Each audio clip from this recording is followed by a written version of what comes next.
Hello, it's another Football Insiders. That is the ultimate football insider, Jason Andera. Don't smirk. You are the ultimate football insider. I'm David Brown, recapping South Dakota football this past weekend, getting you ready for Friday the 8th. The big matchups this weekend will be the President's Bowl on Saturday the 9th. We'll get to those in a bit, but first, a recap of AAA. And for the second straight week, Mr. Andera, the story is Jefferson. Yeah, the story is Jefferson. They just can't help but get into overtime games. And this time was unique because it didn't look good going into the fourth quarter, did it, David? It did not. 17-0. Sioux Falls Jefferson was down to Sioux Falls, Washington in the fourth quarter. They tie the game, win it in overtime for the second straight week. I made the joke, they won every game by 17 plus last year. Now this year they're the cardiac calves. Yeah, exactly. So what's different? Why are they winning these games? Well, I'll tell you what, they were in trouble. Let's start with why they were in trouble first. 3 interceptions in the first half. 2 of them, I think Ethan Swenson would say they were bad. Whether it was a miscommunication or a bad throw, they were bad. And Dante Smith took one back to the house. And then Washington's real offense of the day was one big play where Tommy Hoffman hooked up on a long touchdown pass.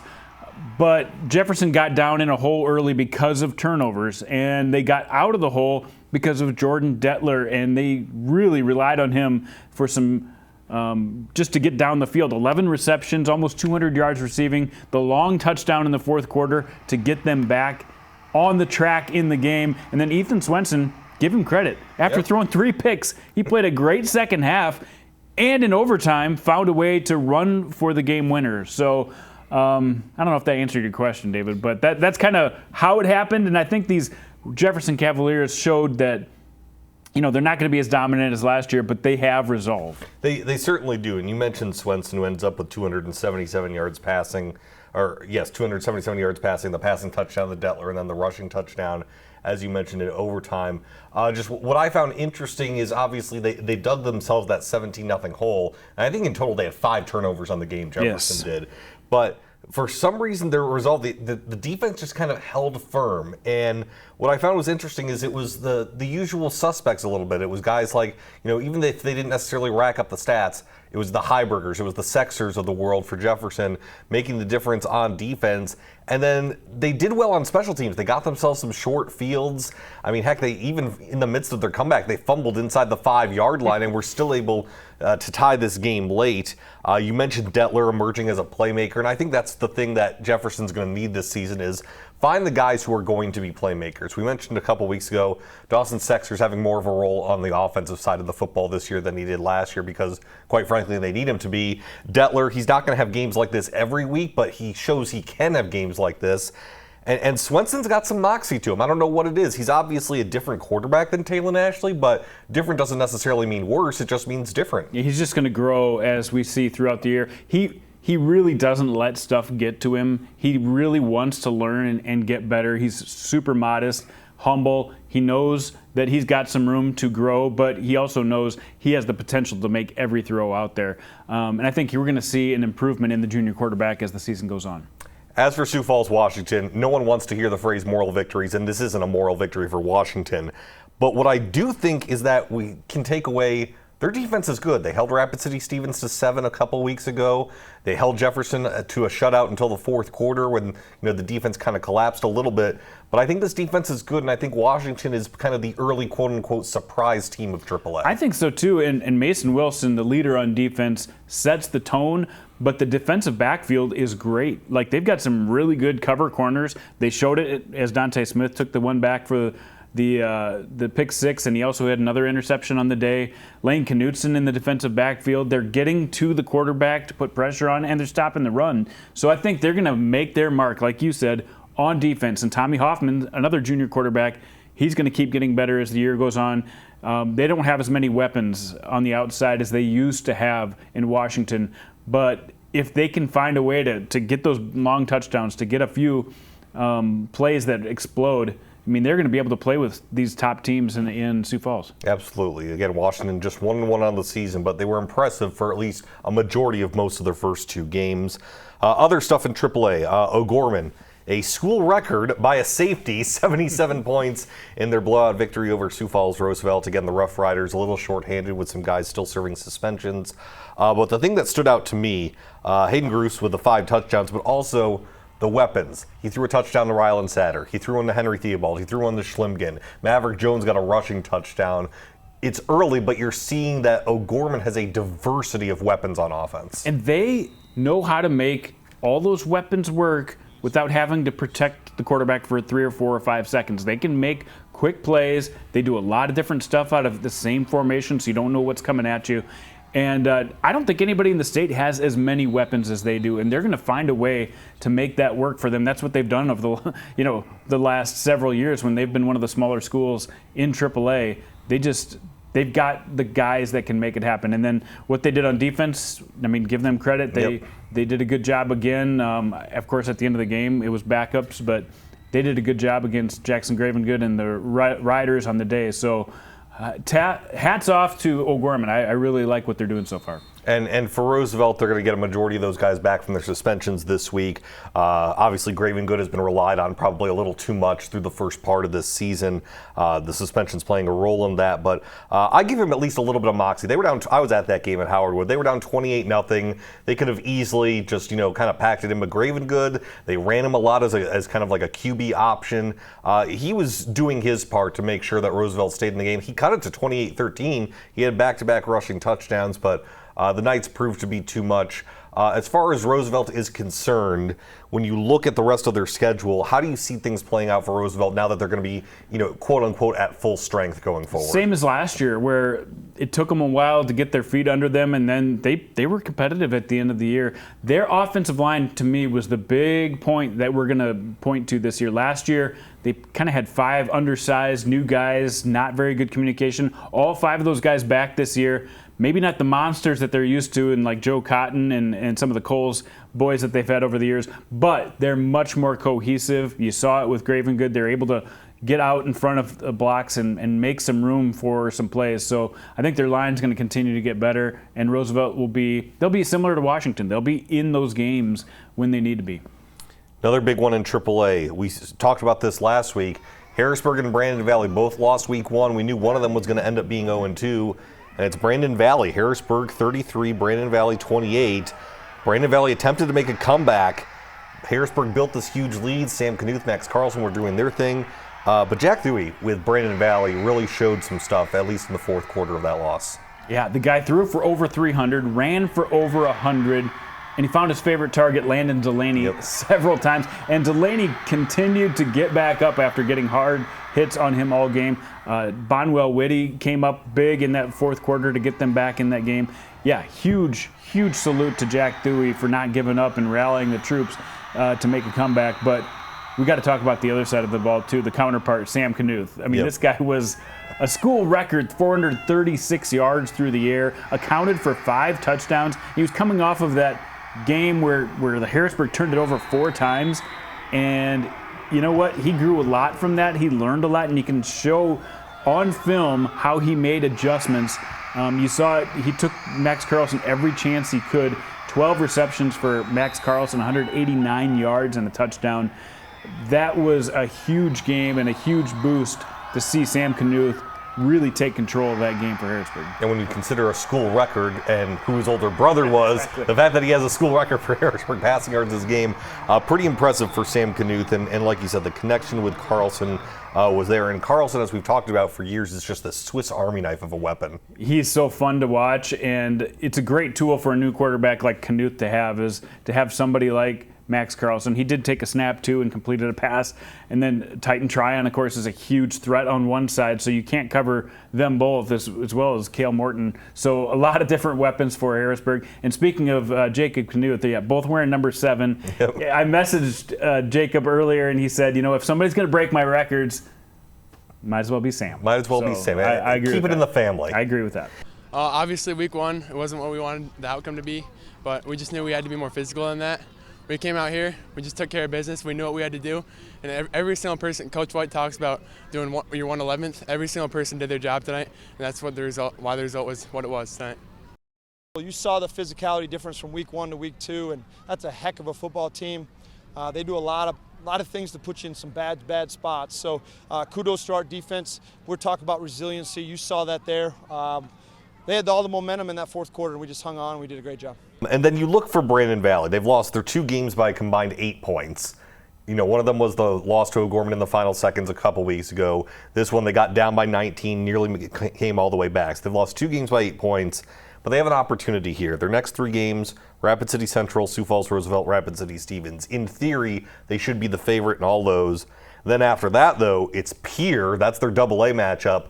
Lincoln and Jefferson. So I think for the Lynx, it's not necessarily panic time, but they really need to take advantage of these next 3 weeks. I agree. And by the time we get into that second half of the season, they expect Delvon Spears Whitty back in the backfield. Not that the backfield's been a weakness. They've got some good backs already, but he will just bolster that.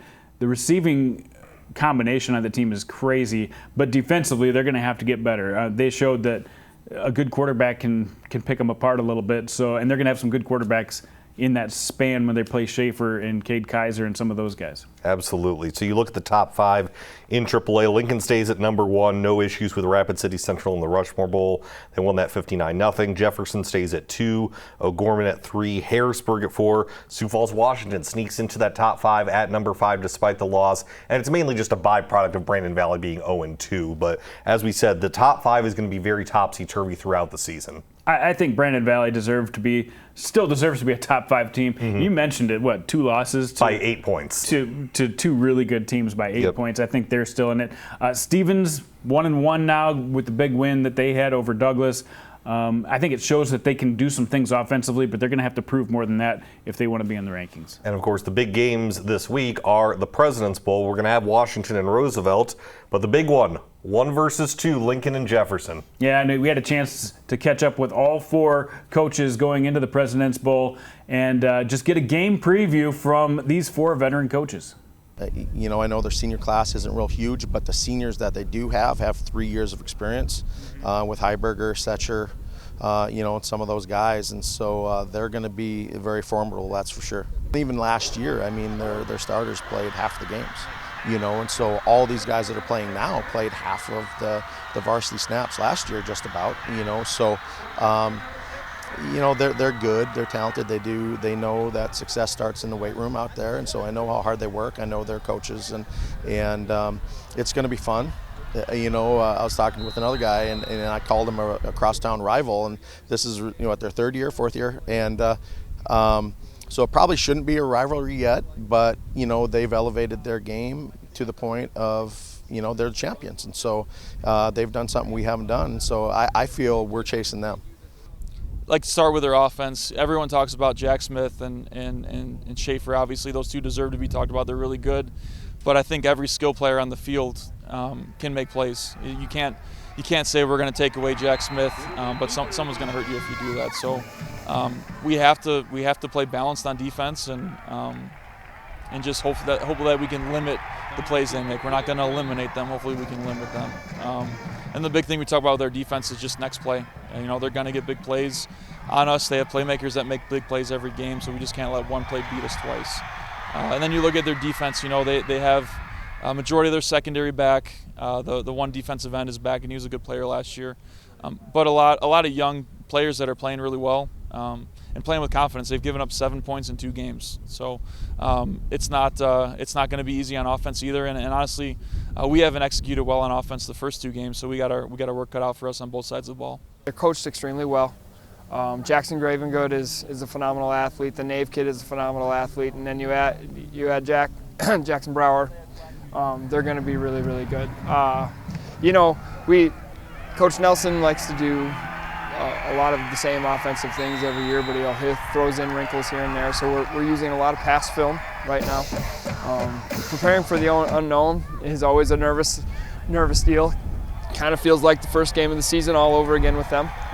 But that at the end of the day, we'll kick off the ball and we'll just let her go. I expect us to play really hard.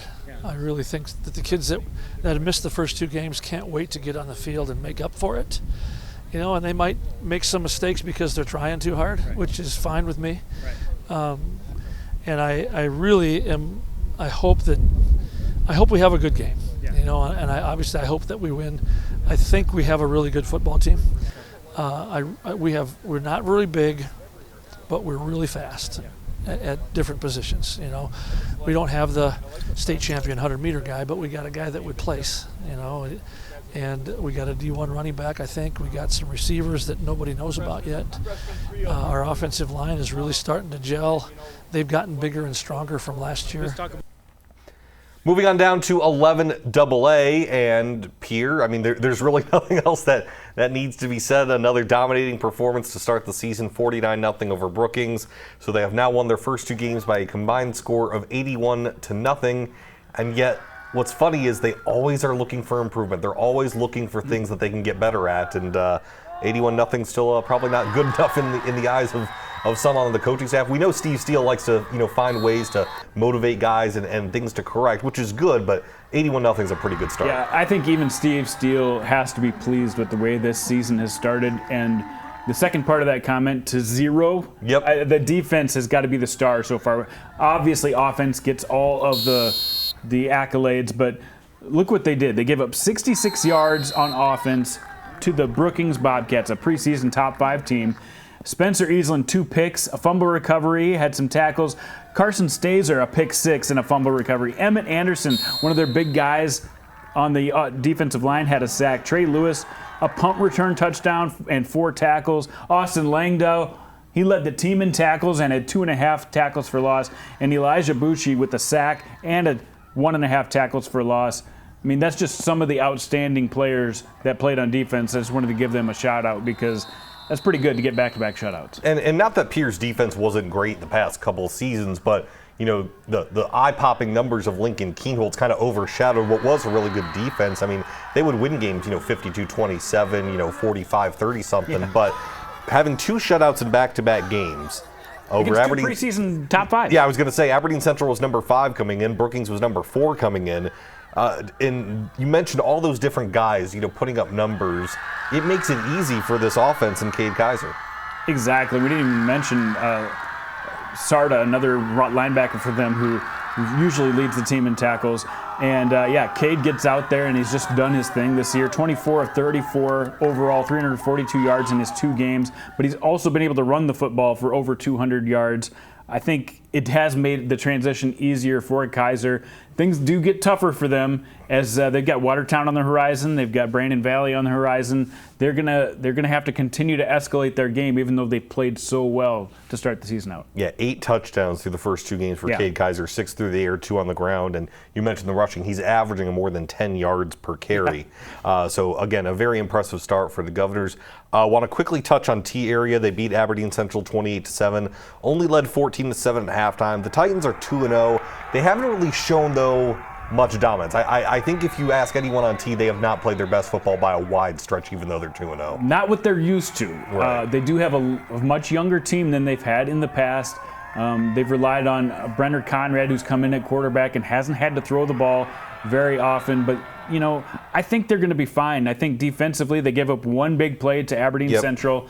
Other than that, they really shut down the Golden Eagles, and they're going to have to make that who they are, and that's what they've done for years, is make that who they are, running the football, stopping the run, and finding ways to win. But not a bad game. They played a good game, but they just weren't dominating like they were last year. And we'll get into the schedule in a bit, but they got the O'Gorman matchup this week, moving up to AAA, and that was a game last year. T beat O'Gorman in T 44-41. It was a statement. It was a statement win. It was a great game. Now they have to go to McEnany Field in Sioux Falls. This is going to be a real test for the Titans. It's going to be different, especially with O'Gorman coming off of scoring 77 points. We'll see how good that T area Titans defense is. Shout out to you again, Watertown. You were on Watertown from the beginning, 2-0, a couple wins over Brookings and Huron, and Juven Hudson. Just another fantastic game for the Arrows. And again, the game was fairly close to start, and Hudson is just able to break off the long ones. If he gets a little crease, he's going to find those 70, 80-yard touchdowns at least once a game, it feels like. So 236 yards rushing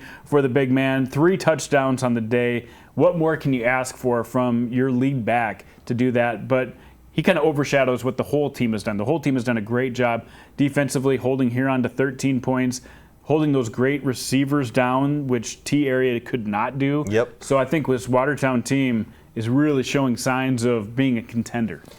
Yankton is also 2-0, 42-27 over Spearfish as a team. They ran for nearly 300 yards. Thoughts on the Bucks so far early? I'll tell you what, they were in a dogfight with Spearfish. Spearfish has the D1 receiver in Braden De La Hoya, and they shut him down for the most part. They made other people beat him, but the game was close until Cohen Zarbach caught a touchdown in the second half. That's when they really pulled ahead. And Evan Sirk, their lightning part of their backfield, they've got the Thunder and Lightning with Sirk, and then with Shaler Platt, the big guy. It's a fun combination to watch back there, and watch out because they've got an electric offense. They've got a lot of athletes, and they're going to be a lot of fun to watch as they compete against Watertown coming up this week. I know we'll talk about previews here in a second. Yeah, you mentioned Watertown. We're going to find out a lot about Yankton the next 3 weeks. They are at Watertown, home against Pierre, then at T. So these next 3 weeks are critical for the Bucks. Yeah, and this is what happened last year too. And again, they got off to a great start. Then they struggled in that middle part of the schedule with those tough teams. We're going to find out. We're going to find out if they have what it takes. But right now they look really solid, and a good win against a good Spearfish team. Not a lot of surprises in the top 5. Pierre stays number 1, T number 2, Yankton 3, Watertown 4. Sturgis with a win over Mitchell is in the top 5. No real complaints there. Nope, the Scoopers get a top 5 notice for now, but they're going to have to prove it if they want to stay in the top 5 or maybe compete at a higher level than that. But I think those are the 5 teams we're talking about. Spearfish, again, I think is going to be in competition with Sturgis for that last spot. Sturgis is at Aberdeen Central. Pierre is at Mitchell this week, but the 2 big ones in AA, we already talked about T at O'Gorman, that being a big test. But number 3 versus number 4, Yankton at Watertown. That's the big matchup in AA this week. Yeah, this is going to be a lot of fun. I think both teams feel like they have one of their best teams they've had over the last 3 or 4 years. And you know, the question is can you stop Juven Hudson from making those big plays? Yankton has some physical guys. They're going to have to really pound Hudson, because if he takes a lot of hits, that's when he has trouble getting off the line. But this Watertown offensive line, I give them the advantage. They are really tough up front. Yeah, Watertown has outscored its opponent so far through the first part of the season 65-13. So it'll be a good test for the Yankton Bucks and the Watertown Arrows, that game on Friday. Moving to 11A, Del Rapids, Canton, Dakota Valley all had blowout victories. Neither of them were really tested. The game was West Central Sioux Falls Christian. You were at that one on Friday. A lot of fun. 2 very similar teams that really haven't found their groove passing yet. I think Lincoln Prince has the potential to really bust out once they get Cole Snyder back and some of these guys on the outside. But right now, they were all run. I think they ran the first 10 plays of the game. I think West Central came back and ran it like 10 out of their first 11 plays of the game. Caden Nelson, the junior quarterback for West Central, looked good, but he only threw 4 passes on the game. You know, the defense was really the name of the game in this one. So not a truly exciting game, but you got to give credit to the West Central defense and Chet Sarda, 17 tackles. He also ran for 59 yards, so he was one of the key players for West Central in this game. And of course, the future USD standout crew hire made a great catch, and then he also played great on the defensive side as well. Yeah, both these defenses kind of held firm in the red zone, at least through the first 3 quarters, because this was a 6-6 game until West Central just had that one good drive. One good drive for West Central. They popped off a big run from Yost, and then they were able to hold off Sioux Falls Christian in the last drive. It was a huge stop when they forced them to kick the field goal instead of letting them get in the end zone to tie the game, because West Central kept control of that game in the fourth quarter despite the opportunity for Sioux Falls Christian to take the lead. Yeah, Sioux Falls Christian to me is kind of like Brandon Valley in AAA. They just had 2 tough games to start, at Canton and against West Central. Sioux Falls Christian not in the top 5 this week. We'll get to that, but I still think the Chargers have the capability to do some damage this year. Yeah, they definitely do. And, I mean, this is their opportunity coming up this week to maybe gain some ground and get back on the track, because they have the potential on the team, but they're going to need a full team effort to get back in the top 5. We'll talk about their matchup in a little bit. Let's talk about a couple of fun endings for a couple of teams. We'll start with Lennox and Vermilion. Take us through what happened down at the Dakota Dome. Oh, it was a lot of fun because a lot of scoring early. We had a pick 6 early for Lennox. They got up 12-6, and then they pretty much froze that score until the fourth quarter. And then at the end of the game, it was Porter Enan trying to punt for Lennox deep in their own territory when the freshman, Cameron Bottleson, bowls through, makes the block punt, picks it up, goes for a touchdown, ties the game with 1:26 left. But Boston Catcher, who did not have a great day by any means, especially by his standards, hits Drake Mickelson for a 27-yard touchdown pass with 9 seconds left to take the win. So they win 18-12 in that one. So Lennox gets a huge test on the road from Vermilion. So put Vermilion on your list of contenders in 11A. They're right there. They played a great defensive game. And then the other fun one, a back-and-forth affair, kind of a pendulum swing game. Milbank and Madison. Madison goes up 2 touchdowns. Milbank scores the next 3. Madison ties it up, and then Milbank eventually finds enough to win at the end. It was a crazy game. You look at just the stats. Ben Brooks had a tremendous game for Madison, threw for over 300 yards, found Shane Wienhoff, who had a career day for himself receiving the ball. But with 51 seconds left, that was the connection. Brooks to Wienhoff. Tied it up at 34. We went into overtime, and you know what? They decided to kick the ball from 10 yards out. And Milbank trusted Moises Luna for a 20-yard field goal and got the W. A big win for them as Madison, again, a preseason top 5. Milbank back on track. I think this is a good win for Milbank, and I'll tell you what, Madison, they really need to turn the ships around if they want to be back into contention this year. Well, looking at the top 5 this week, Del Rapids #1, they won easily over Belfouche. West Central, you mentioned the win over Sioux Falls Christian. Canton with a big win over Beersford. Dakota Valley, a big win against Chamberlain, and then Lennox at 5, as we mentioned, with a win over Vermilion. But next week, we got Del Rapids at Hot Springs, so that's an 11B matchup. That's very intriguing. Madison, you just mentioned, at West Central. That's going to be a big test to see if the Bulldogs can kind of gain some traction back. Sioux Falls Christians at Dakota Valley, a #4 team right now. And then the big one, a top 5 matchup, Lennox and Canton. Yeah, I tell you what, Lennox-Canton will be a lot of fun because Lennox loves to chuck the ball. Canton, so good up front and so much power on that team. Honestly, it's going to be really tough for Lennox to compete with this this Canton team. If Canton doesn't make mistakes, they're the favorite for me. And speaking of other great matchups in 11A, we talked about Sioux Falls Christian, Dakota Valley. I think we've done this show in varsity, and we haven't really talked about Dakota Valley. They've been under the radar, but Trey Peel and company over at Dakota Valley with a new head coach, they're slowly going to rise to the top in 11A, and if a win right here could really vault them in an important way to the top of this class. Yeah, I mentioned they won 49-13 against Chamberlain. That's a Chamberlain team that gave Lennox some issues a couple weeks ago. So you bet. Absolutely. Dakota Valley, certainly a team to keep your eye on in 11A. Moving on down to B, the game of the week, Sioux Valley and Elk Point Jefferson. And we were talking just a little bit in a commercial break during Varsity Sports Live on Friday, and I'd kind of forgotten, admittedly, that Elk Point Jefferson beat Sioux Valley 50-0 last season. And you had been harping on the Cossacks all preseason long as kind of a team that was on the rise, and I think this game certainly proved it. Yeah, that 50-0 win definitely stuck with the Cossacks, because when I went to talk up to the Cossacks in Volga preseason, they all kind of remember that game, that they really wanted to get this game. And Elk Point Jefferson, give them credit. They are playing above their heads, I think. They're doing a great job for having so many new starters. Yep. But in the game, Cossacks leading 14-11. There was about 6.5 minutes left to play.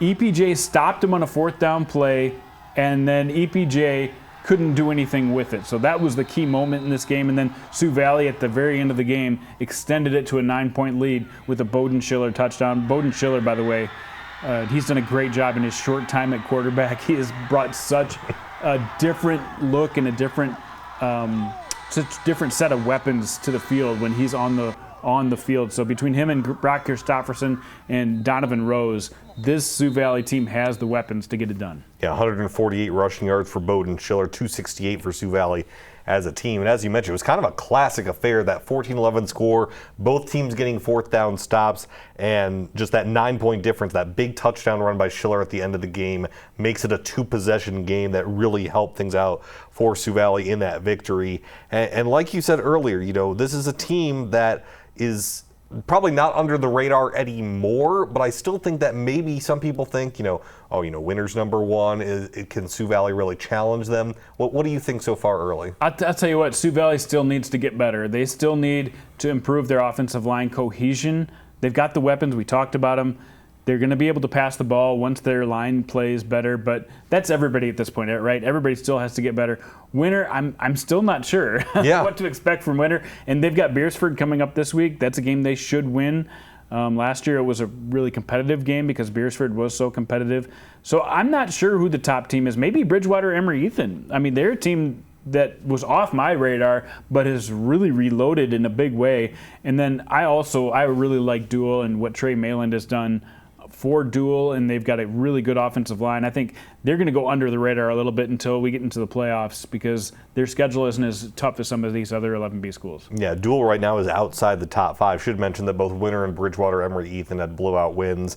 Looking at the top 5, Winter stays number 1, 46-14 over Webster. You mentioned they're at Beersford this week.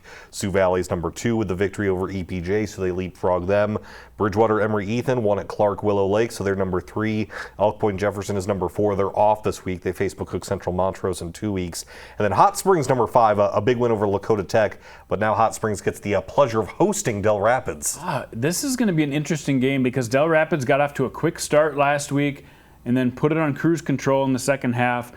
So their score didn't look like a blowout, but they had control of that game. And then Hot Springs, they played really well this year. This could be a little more than Del Rapids is expecting in this one, so they better be ready for a tough matchup against Hot Springs. Yeah, again, Del Rapids number 1 in 11A, Hot Springs number 5 in 11B, but it's in Hot Springs. As you mentioned, Winter at Beersford, the other main matchup to keep your eye on in 11B. Let's move on down the 9-man, and 9-man, as usual, is always crazy this year. Probably the big headline, we had the matchup of number 1s, number 1 Parkston in 9AA, number 1 Woolsey Wessington in 9A. No contest. Parkston all over Woolsey Wessington, 54-0. Yeah, Woolsey Wessington coming off that win over Gregory, and then we saw Gregory lost last week to Platte Geddes, so maybe it downgrades that victory a little bit, and then after the way they played against Parkston, it downgrades it even a little bit more. So early season, still trying to figure things out, but give credit to Parkston.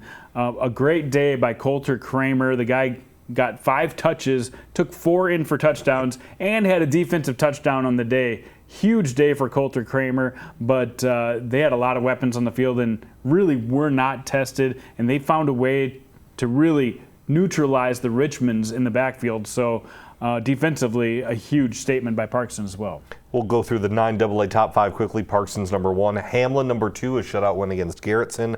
Howard number 3, shutout win at Kimball White Lake. Elton Lake Benton number 4 with win over Bonham. And Wall is staying at number 5, 52-0 over New Underwood. Yeah, one comment on that.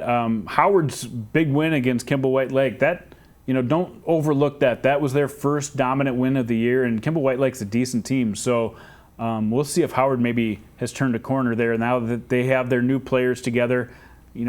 Don't sleep on them. They were preseason number 1 for a reason. Meanwhile, in 9A, we have our third different number 1 in 3 weeks. Yeah. It started off with Gregory, then Woolsey Wessington. Now it is Warner with a 35-6 win at Ipswich.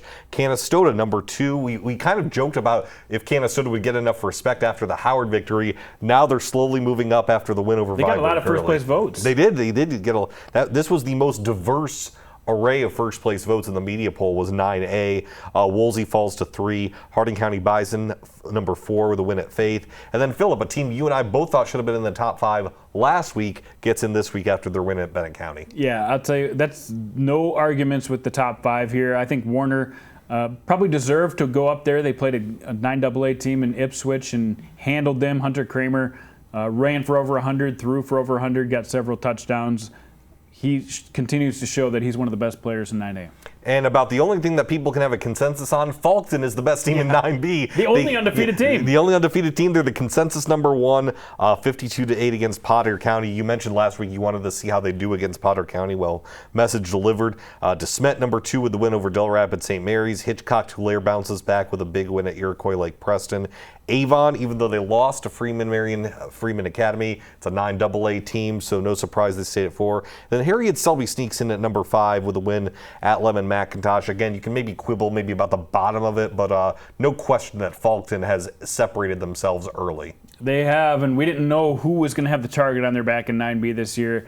And it looks like Falkton is ready to assume that position because they've had no problem now with Hitchcock Tulare a couple of weeks ago, and then no problem this last week with a big win over previously unbeaten Potter County. So yeah, they're definitely in a good spot right now, but still a lot of season to go.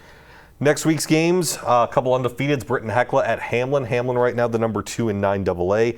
Hanson Parkston, that's going to be an intriguing one. That was an 8-6 game last year. That was the one where there was a pick six at the end of the half, went for 2, and then there was no scoring in the second half, so it was an 8-6 final. Lyman and White River, both undefeated. That's a 9A, 9AA matchup. And then Dubrook at Elkton Lake Bend, some other intriguing 9-man games. Yeah, I wanted to mention some of these undefeated teams who are not getting votes yet. We'll see. This is their opportunity now to say, hey, what about us? That we're talking about Britton Hecla, we're talking about Lyman, White River, and Dubrook, some teams that have an opportunity to make a mark this week. So we wanted to make sure we gave them a shout out. Absolutely. Plenty of fun, plenty of action, and you'll catch it all once again this week. Varsity Sports Live, Friday night, 10:30, Midco Sports, Midco Sports Plus. It'll be us. It'll be Joni Norstead. We got North and South Dakota covered, but again, should be another intriguing week. President's Bowl is on Saturday, so that will be interesting. So Friday night, we'll kind of set up for Saturday a little bit, but we'll still see some intriguing matchups. Although there's always great highlights, and there's always David Brown. There's always Jason Andera. Tune in for brownies. Tune in for Jammy Pants. Thank you for watching Football Insiders.